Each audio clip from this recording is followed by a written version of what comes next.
Bismillahirrahmanirrahim. Thank you for that very comprehensive summary of what is said about Abraham in the Bible. As you may be aware, the style of the Quran is very different from the style of the Bible. No details are mentioned, no names are mentioned.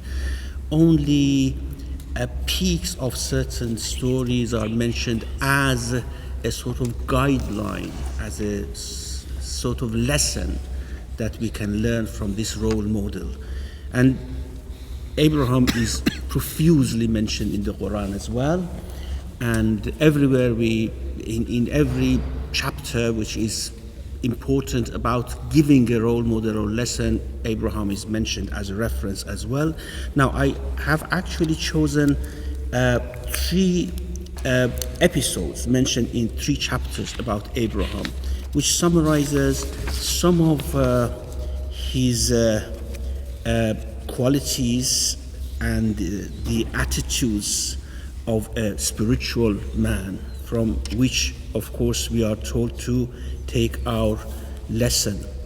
Now, the first one I'm going to mention is in chapter 21, Surah Anbiya, and of course with some contrast with the story of the Bible, because the Quran mentions in several places that the one who broke the idols was young Abraham.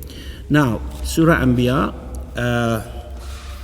starts like this: certainly we had given Abraham his rectitude before, and we were know of him.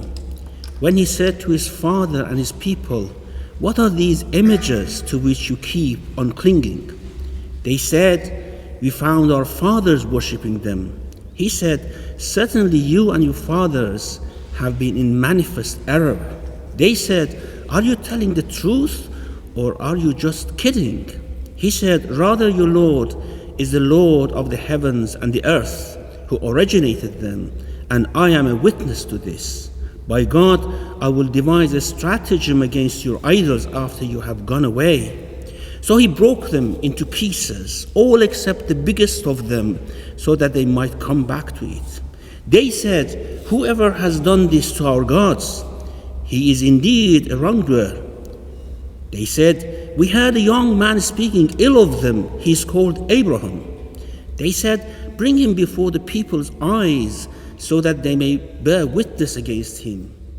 They said, "Was it you who did this to our gods, O Abraham?" He said, "Rather it was the biggest of them who did it.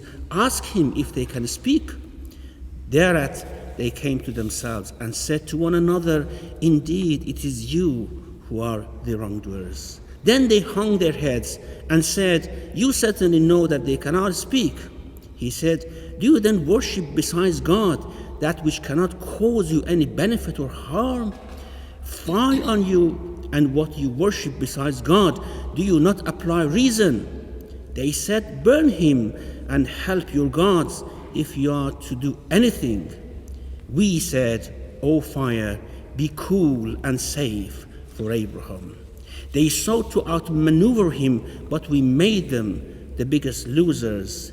We delivered Abraham and Lot towards the land which we have blessed for all nations. And we gave him Isaac and Jacob as well for a grandson, and each of them we made righteous.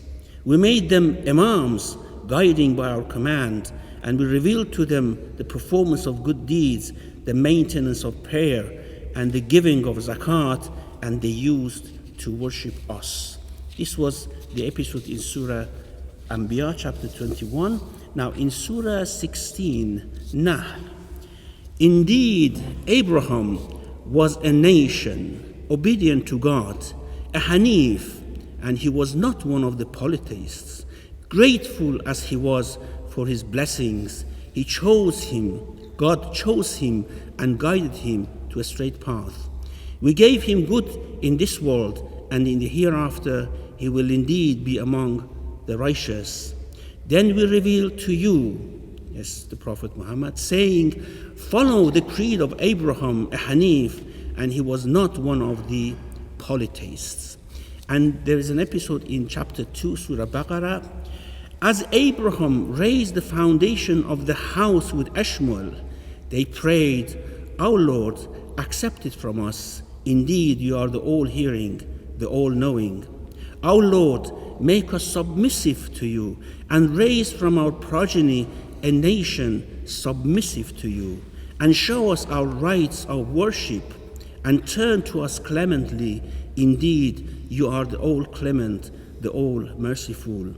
Our Lord, raise amongst them an apostle from among them, who should recite to them your signs, and teach them the book and wisdom, and purify them. Indeed, you are the Almighty, the All-Wise.